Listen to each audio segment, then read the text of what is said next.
Hi, I'm Tim, welcome to our channel, and thanks for logging on. If you enjoy these videos, do me a favor and subscribe to our YouTube channel right here at Watchbox Reviews. I would really appreciate it, and I promise to update daily. If you love this watch, you can see it and you can purchase it on our website, thewatchbox.com. And today, I am honored to be in the presence of greatness, the most sought of the late great Patek Philippe 5070 chronographs. This is the 2008 to 2009 run-out model, the 5070P-001. As ever, for the 5070, an extraordinary 42 millimeters in diameter with a dial inspired by the 1950s 2512 split-second chronograph in the Patek Philippe Museum. It is not a thick watch, 12 millimeters thick. You can see on my 16 centimeter circumference wrist.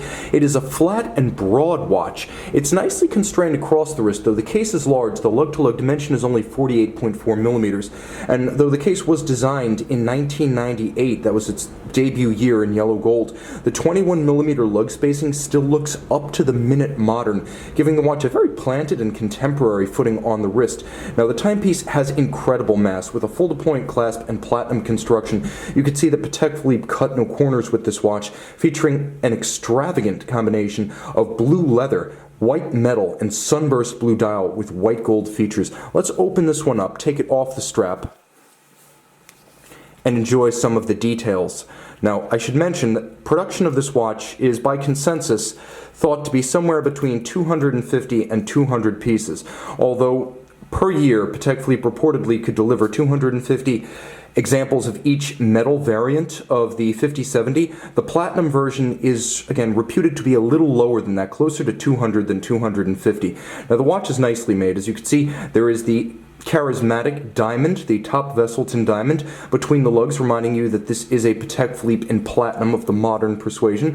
Underneath, you have pull-tab spring bars, so should you wish, you could easily remove the strap. The strap is a lovely large rectangular scale alligator leather, monotone stitch navy blue semi-gloss with a folded edge. Moving over to the clasp, you can see it, like the watch, is made of platinum 950. No white gold clasps on platinum Patek Philippe timepieces. It's beautifully made, and you can see that filigree style Calatrava cross externally.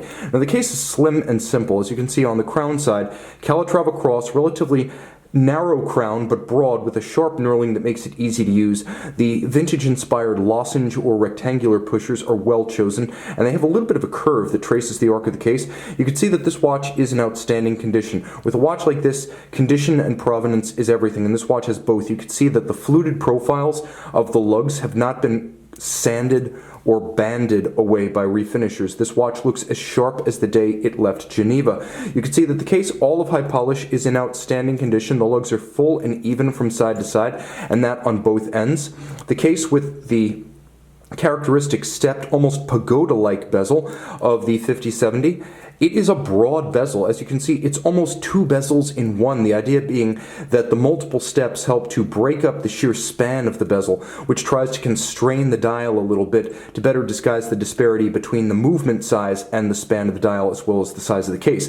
Now, that said, the original 2512 also used exactly the same calibrations with the 60-second and 60-minute outer and then a tachymeter scale inboard. So while it is a little bit of artifice designed to disguise the size of the movement, it's also true to history in that these exact same design cues were used on the 2512. The watch has white gold Arabic numerals, which you can see have been slightly scalloped at 10, 8, 2, and 4.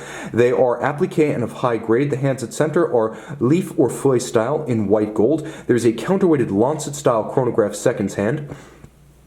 And you can see that the sub-registers are slightly sunken into the dial. It is beautifully rendered, and there is an explosive, let's see if we can get a little bit more light here, but there is an explosive sunburst action and graining, so as you move this watch through the light, it does incredible things with the light. It is a beautiful watch that is highly reactive. Case back, let's get close, let's get in focus.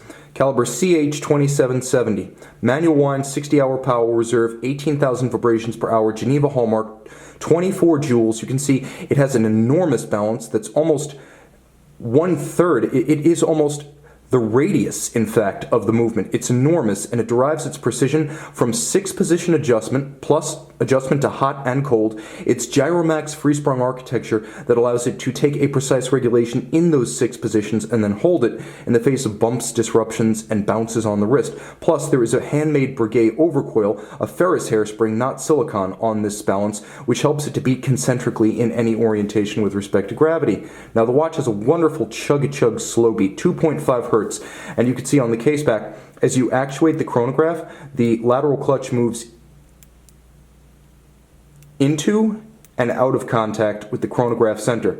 You'll also note that the capped and black polished column wheel, in Geneva fashion, interacts with the levers and horns, and you just saw the recentering hammers fall on the heart cams of the chronograph. There is a mirrored anglage of exceptional quality. There is a minimalist but well-aligned and properly abrasive laid Côte de Genève across the bridges. Every screw head is black polished with a chamfered slot, and underneath its threaded stalk, a polished pilot. And you can also see that special olive-shaped jewels have been used, the better to contain oils and prevent their evaporation. So even the jewel spec is higher than what you would normally see on conventional timepieces. There is satin graining across the chronograph levers, so you can see that satin graining is a different finish than the Côte de Genève, and this is all the chronograph levers, which have their own mirrored chamfer or anglage on their edges. This is as good as it gets, folks. 30 meters water resistant, so it's not an aquatic watch, but in every other respect, this is quite simply the standard of the industry, a living legend. And if you want the ultimate 5070,